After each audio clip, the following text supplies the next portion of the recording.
Erokamano Chris kuom lipodno. Kapod wantiere weche mag siasa, jagoro mar Jubilee Kioni koro nyalo buonjo to kaput mochung'ne tieko ywaruok mar duond buche doke apis.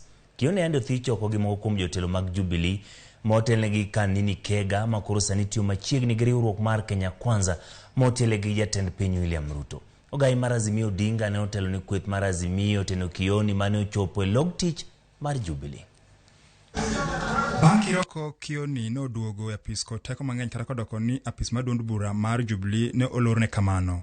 Kioni otony tok aput mar duond buche duoko ne lemo manyocha ogole kendo omikani ni kega kokale romo mar tend Jubilee. I have informed you once, not twice, not three times, that there has been an attempt to hijack the Jubilee party, to demolish the Jubilee party, to destroy the Jubilee party. And these attempts started way back in June of last year.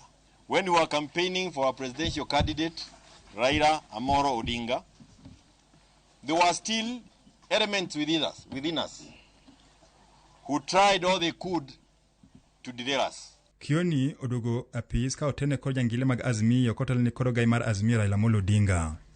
We in Jubilee, watch at the Jubilee led, the wing led by William Ruto, the rebellious, the function led by unaita Bonoko?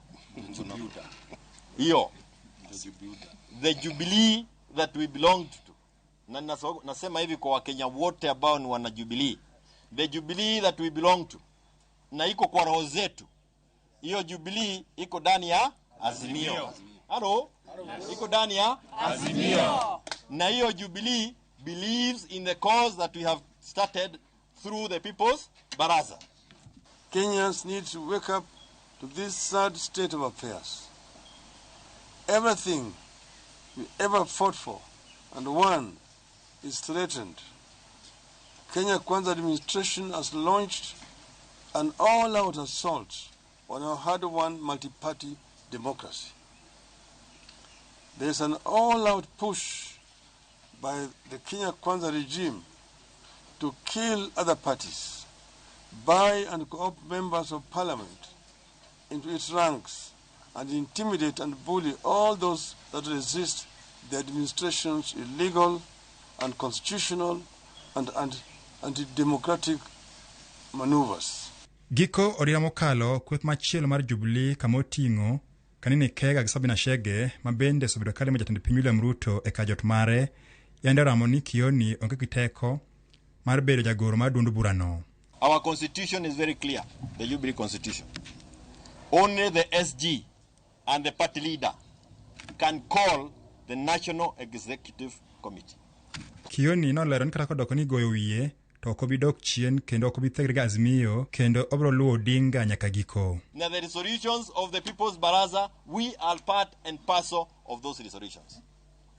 So I want to thank my principals, my seniors in the political field, people who have struggled even before any of you were born. Many of you are born. They have decided that it is important to come and be with us, members of Jubilee, as we demonstrate how the law is supposed to be followed. Tumesema sisi tutaendelea na mikutano zetu ya kuongea na Wakenya. Tutazidi kuongea na Wakenya, tujadiliana na hao ili tujue mwelekeo. Kesho tutaenda kule Kisii County. Tutatoka kule upande ya Keroka. Koro ironeno ka kweth motel gi kanini kega biro medo beti Jubilee kosegi biro tomo ng'wech donjo e UDA e bwo riwruok mar Kenya Kwanza. Eric Owenga, Ramogi TV, Nairobi.